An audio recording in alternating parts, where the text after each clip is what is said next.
सुप्रभात बच्चों, आज की कक्षा में आप सभी का हार्दिक अभिनंदन है। प्यारे बच्चों, आज जो हम गीत का गायन करने जा रहे हैं उसका शीर्षक है झंडा ऊंचा रहे हमारा। इसके कवि हैं श्यामलाल प्रसाद या श्यामलाल गुप्त।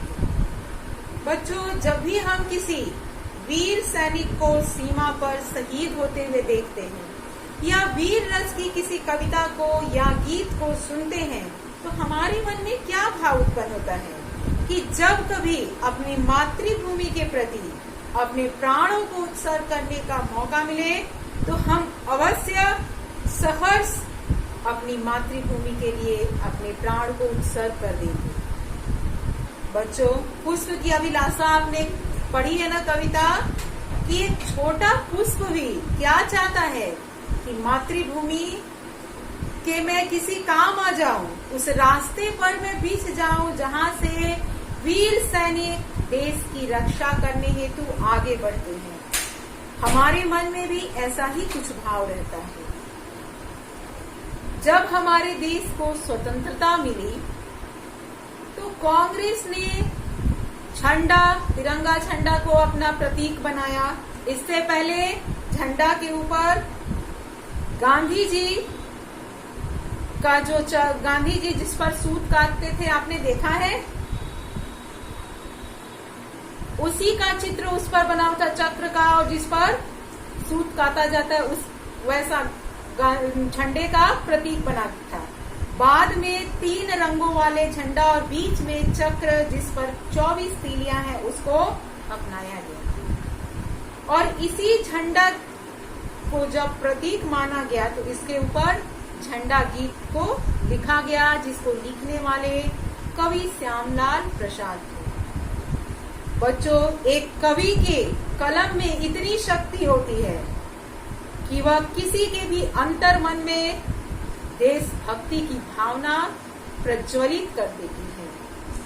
हम केवल देशभक्ति से भरी हुई रचनाओं को सुनते हैं या पढ़ते हैं तो हमारे मन में, हमारे रोम रोम में देशभक्ति की भावना जागृत होती है और हम उसी समय सोचते हैं कि अगर सीमा पर हमारा बैरी या दुश्मन देश का कोई भी सिपाही आ जाए तो हम उसे समाप्त कर देंगे, किंतु अपनी भारत माता को, अपनी देश की सीमा को कुछ भी नहीं होने देंगे।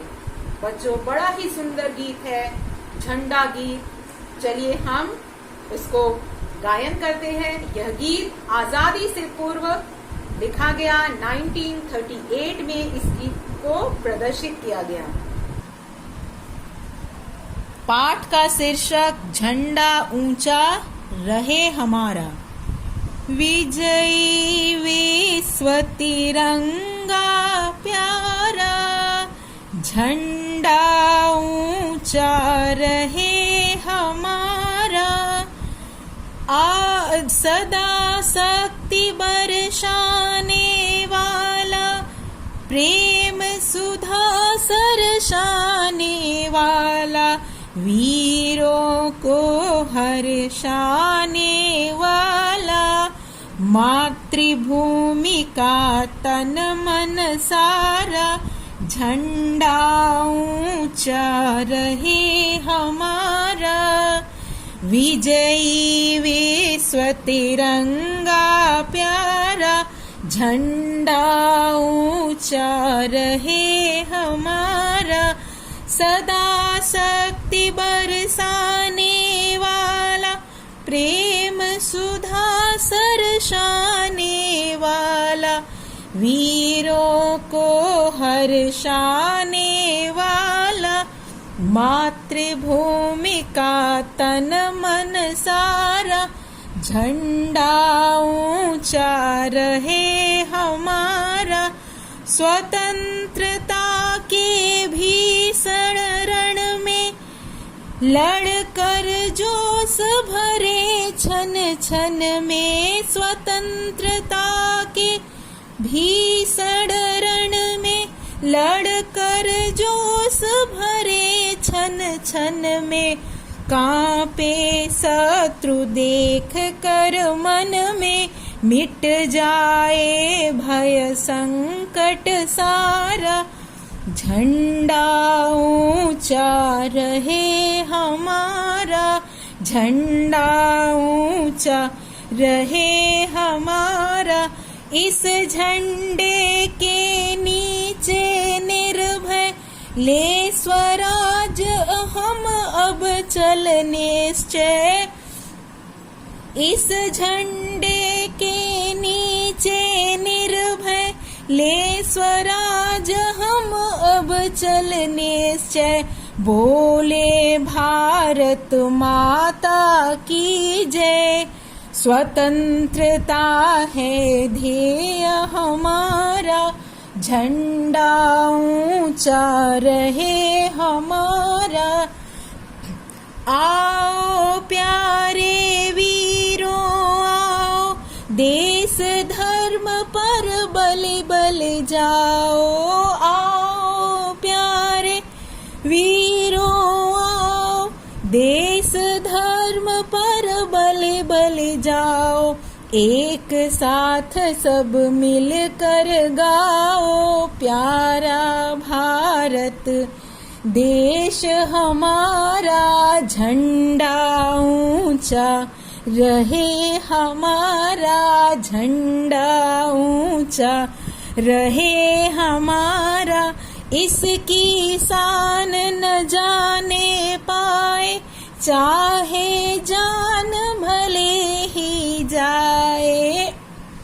इसकी शान न जाने पाए, चाहे जान भले ही जाए। विश्व विजय करके दिखलाए, तब होवे प्रण पूर्ण हमारा, झंडा ऊंचा रहे हमारा।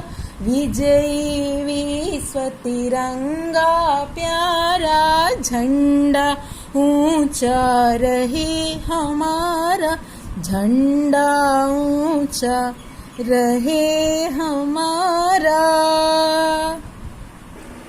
बच्चों, अभी आप सभी ने झंडा ऊंचा रहे हमारा गीत को सुना। मैं आशा करती हूँ कि आप इस गीत को अवश्य याद करेंगे। हमारे देश से संबंधित कोई भी गीत हो या कोई भी बात हो, बच्चों हमें उन्हें अपने तन मन में, अपने मस्तिष्क में बैठा लेनी चाहिए, क्योंकि यह आजादी केवल एक दिन की नहीं, 200 वर्षों के संघर्ष के बाद हमें मिली है। इस आजादी को, इस स्वाधीनता का हमें मान बढ़ाते रहना है। अतः आपसे अनुरोध है कि इस गीत को अवश्य याद करिए। बच्चों, इस पाठ में कोई प्रश्न उत्तर नहीं है, केवल इस गीत को पढ़ना है, समझना है और याद करना है। आज का हम पाठ 11 प्रारंभ करेंगे। पाठ 11 का शीर्षक है उस रात की बात।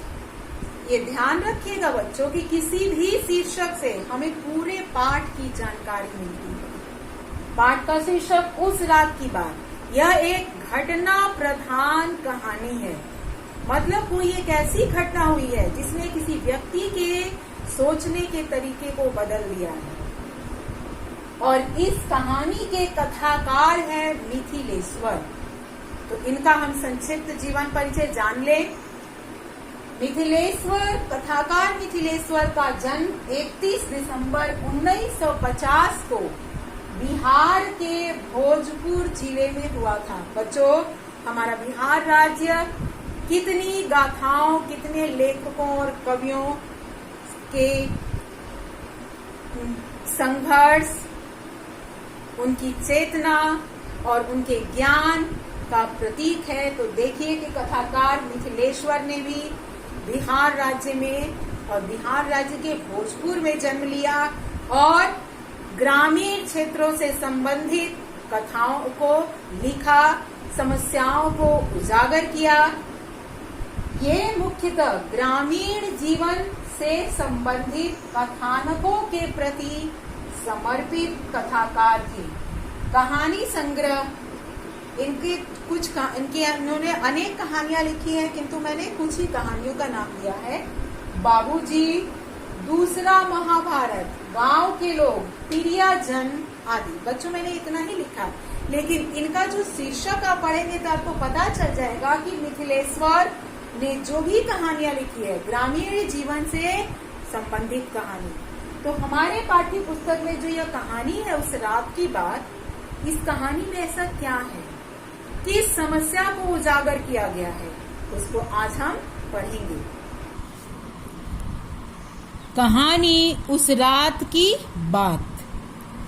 जिंदगी में कभी कभी ऐसी अनहोनी घटना घट जाती है जो आदमी के आचार विचार को बदल डालती है। जिंदगी में कभी कभी ऐसी अनहोनी घटना घट जाती है जो आदमी के आचार विचार को बदल डालती है। मेरे साथ भी ऐसा ही हुआ। उस घटना को मैं कभी भूल नहीं पाता। ये जो दो पंक्तियां हैं बच्चों, कहानी का सार एक तरह से यही है कि लेखक के जीवन में ऐसी घटना घट गई जिसने उसके विचार को बदल दिया। उनके साथ भी ऐसा हुआ, उस घटना को वे कभी नहीं भूल पाते। एक दिन मैं अपने परिवार के साथ आराम कर रहा था, तभी दरवाजे पर किसी की आहट सुनाई दी। मैंने बाहर जाकर देखा, मैले कपड़ों में एक बुढ़िया खड़ी थी जो कि चेहरे से भिखारिन लग रही थी। लाल रंग का कागज का टुकड़ा मेरी ओर बढ़ाती हुई बिलख कर रो उठी। मेरा बेटा बहुत बीमार है। डॉक्टर ने बहुत महंगी दवा लिखी है। मेरे पास पैसे नहीं हैं। कुछ सहायता कर दीजिए। भगवान आपका भला करेगा। मैं समझ गया यह भीख मांगने का बहाना है। अक्सर लोग ऐसा करते हैं, कभी धर्म के नाम पर, कभी अकाल, कभी बाढ़ या बीमारी के नाम पर। वे भिखारी नहीं कहलाते, लेकिन पैसे अधिक पा जाते हैं। लेखक ने जब बुढ़िया को देखा तो उनको चेहरा देखने से क्या लग रहा था कि यह कोई भिखारी है जो पैसे मांगने का बहाना खोज रही है। बच्चों हमारे साथ भी ऐसा होता है कि हम मैले कुचैले फटे कपड़ों में किसी को देखते हैं तो हमारे मन में भी प्रथम दृष्टया यही संबंध में आता है कि यह कोई भिखारी है जो कुछ हमसे मांगना चाह रहा है। लेखक ने भी देखा कि लाल रंग का एक उस कागज का टुकड़ा इनकी ओर बढ़ाते हुए बोलती है बुढ़िया कि मेरे बेटे का एक्सीडेंट हो गया है, हॉस्पिटल में है, उसके इलाज के लिए मुझे कुछ पैसा चाहिए क्योंकि डॉक्टर ने महंगी दवा लिखी है। मैं आपसे सहायता चाह रही हूँ। लेखक को क्या लग रहा है कि बहुत सारे लोग इस तरह से बहाना करके पैसे मांगते हैं। कभी बोलते हैं कि अकाल पड़ गई है, कभी बाढ़ हो गई है, या किस तरह से भिखारी किसी बीमारी के नाम पर, लेकिन वे वास्तव में भिखारी नहीं होते, वे ठग होते हैं। लेखक बुढ़िया को देखकर अपने मन में यही विचार ला रहे थे। मैंने अंदर आकर बेटी से उस भिखारिन को 2-4 पैसे दे आने को कहा। मैंने अंदर आकर बेटी से उस भिखारिन को 2-4 पैसे दे आने को कहा। लौटकर बेटी ने बताया, वह कह रही है कि मैं भिखारिन नहीं हूँ, बेटे के इलाज के लिए सहायता मांग रही हूँ, वह ठीक हो जाए तो लौटा दूंगी। जब लेखक ने अपनी बेटी को पैसे देकर कहा कि उस बूढ़ी औरत को दे आओ, बूढ़ी औरत ने क्या कहा कि मैं भिखारिन नहीं हूँ, मुझे इतने कम पैसे की आवश्यकता नहीं है, आप मुझे कुछ उधार पैसे दे दें, जब मेरा पुत्र ठीक हो जाएगा तो मैं पैसे लौटा दूंगी।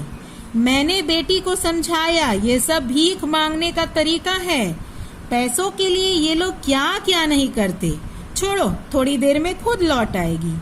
मेरी पत्नी को दया आ गई। उसने बेटी को 1 रुपए का नोट देते हुए कहा, कह देना कि और घरों से मांग ले। किंतु इस बार भी बुढ़िया ने मना कर दिया। बेटी ने आकर बताया, कह रही है कि आप लोगों को कैसे समझाऊं, मेरे पास इतना समय नहीं कि सारे शहर में घूम घूम कर मांगूं।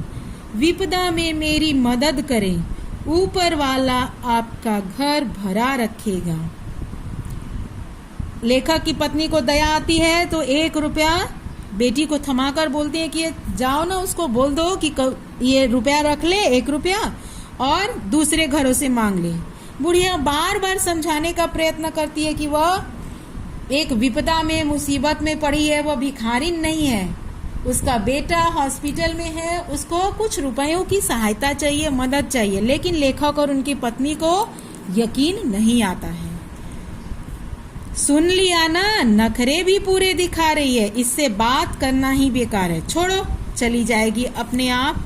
बुढ़िया ने 2-3 बार आवाज लगाई, फिर निराश होकर चली गई। इस घटना के ठीक 3 महीने बाद किसी काम से मुझे शहर से दूर जाना पड़ा। मैं मोटरसाइकिल से ही गया और उसी से लौट रहा था कि एक बियाबान स्थान में मेरी गाड़ी का इंजन खराब हो गया। बियाबान मतलब सुनसान। मैंने ठीक करने की कोशिश की पर सब बेकार। चारों तरफ नजर दौड़ाकर देखा, कहीं कोई बस्ती या कस्बा दिखाई नहीं दिया।